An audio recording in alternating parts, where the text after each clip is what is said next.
Hello and welcome to this week's Team Intelligence Hints and Tips updates to help you create a unified high-performing team. My name is Greg Bowes. I'm the CEO of Bowes & Associates.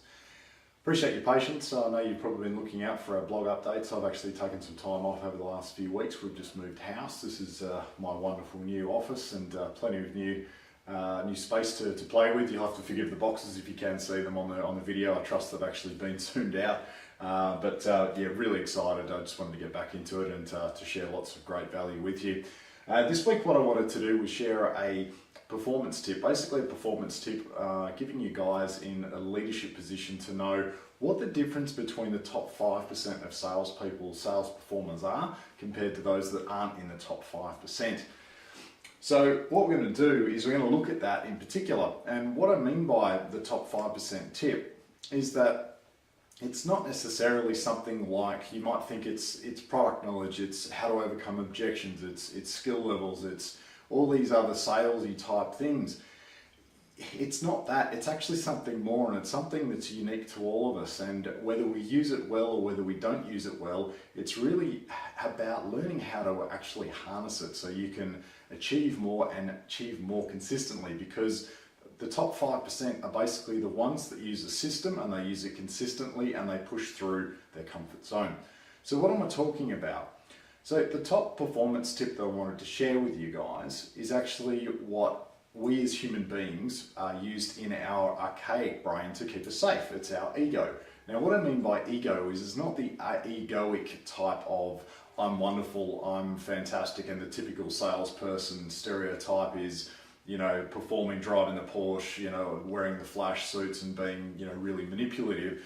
You know, that's sort of the joke that comes along with it. What I'm saying is that there's a behavioral type of that high-performing salesperson that is actually consistent with all of us, but we don't use that type of behavioral characteristic consistently.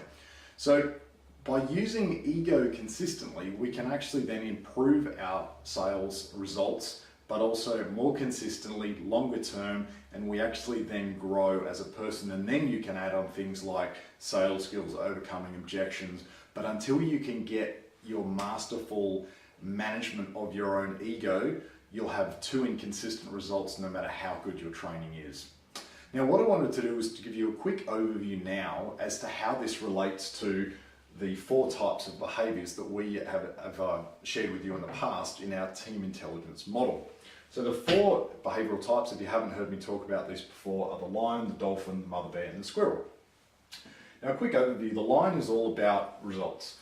They're all about the win. They're all about what they need to get through for the win. But because their ego drives them for the win and the result, they're not necessarily focused on relationships. This is the biggest downfall for this particular type of salesperson. The next type of salesperson is what we call the dolphin. Now, they're really great with people, relationships, networking, but the detail and the follow-up is not really their style. They suffer from what we jokingly say shiny thing syndrome, so they tend to get distracted quite easily. The third type is the mother bear type. Now, these types of salespeople are really great in account management roles, are really good at client liaison, customer service. They're really great at the relationships, but they're not really that strong at prospecting, cold calling, or handling objections or the rejections, which is part of the sales process. The last type is the squirrel. Now, the squirrel is very much the person who is very much heavy on the product knowledge, loves the facts and research, and really enjoys the process of getting everything set up in a technical sense, but they're not so great at the relationships and they don't really enjoy the networking side of things. So how their ego actually affects each of the 4 types is in a different way. Now, the key to them actually succeeding is to learn how to harness each of the other types, behavioral types, when needed to get more consistent results. Does that make sense? I trust it is making sense. At the end of the video, I'm going to give you an email address if there's any questions or anything about this. I know this is quite probably heavy for some of you, others it's probably some revision. Either or, flick me an email and I'll be more than happy to answer any questions. Now what I wanted to do is really to share with you the secrets of how to actually use the ego to increase the performance. So for the lion, it's actually all about focusing on mother bear type, because what their downfall is relationships, but the mother bear's style is all about relationships. So if they actually focus more on the mother bear type, relationships will develop. What this means is referrals and repeat sales. And in the end, what that means for them, because they're all about the results, is if they do that, they get more relationships, they get more referrals, and they get more repeat sales, their sales will increase, and that makes them happy because at the end they get, it's all about the win, and it's all about the results.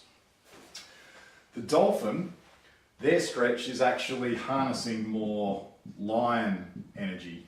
And what I mean by that is focus. So by them actually focusing on what results to get, about the follow-ups, about doing things to the end rather than starting something and then stopping, going to something else, starting it, stopping, going to something else, you'll have too many things on the go. So they're the types of people that we see that are walking around the office looking like they've metaphorically got balls in their hand that they're constantly juggling. Not very productive. So they need to harness the lion energy. The mother bear also needs to harness the lion energy, mainly because they want to look at what the prospecting, cold calling, and handling objections and handling rejection, what results they're actually going to get. Because these are the types of salespeople that have performance like that. Because what they do is they're driven by emotion, they're kinesthetically driven. So what you want to do is to actually increase that so they're actually more of a incremental performer. They're not the type of person that's going to go from 0 to 100 overnight, but they will incrementally grow, which is what, from a sales team's leaders' experience, they want that. That's basically what management want to see. They want to see the line going up. It doesn't have to go up like that. It can just be a gradual growth as long as it's going up. Then it's also about the rejection side of things. Because they're emotionally driven people, if they can separate themselves and focus on the results and the process rather than themselves being rejected, I know it's probably fairly rare, but I have worked with a lot of salespeople, and I know early in my sales career that actually was a hurdle, as a stumbling block for me. As soon as I could get over that, it was completely fine. On to the fourth one, which was the squirrel. Because they're all about product knowledge and they're not about relationships and networking, they really need to focus more on mother bear and dolphin energy. Because what that is all about is it's about the people, about the relationships. Now, how to actually get them to understand that? The squirrel's all about the why we do things. They're all about a process of this is what we do to get this particular result. And if you go away from that process, they tend to disagree and they will literally, you'll just get them to rebel. So it's all about them understanding why relationships are important, why networks are important, and really it's about communicating to them, well, if you do this by this process will help you to increase your sales. Use the term process, then that is really, you're talking to them in their own language.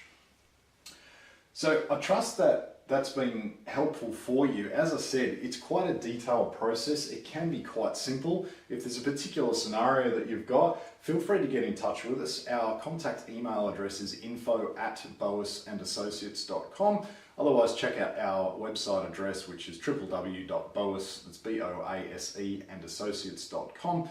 And get in touch with us. We can set up a free strategy session to work out how our team intelligence model can help you and your team get from where they are now to the next level. Thanks very much for watching.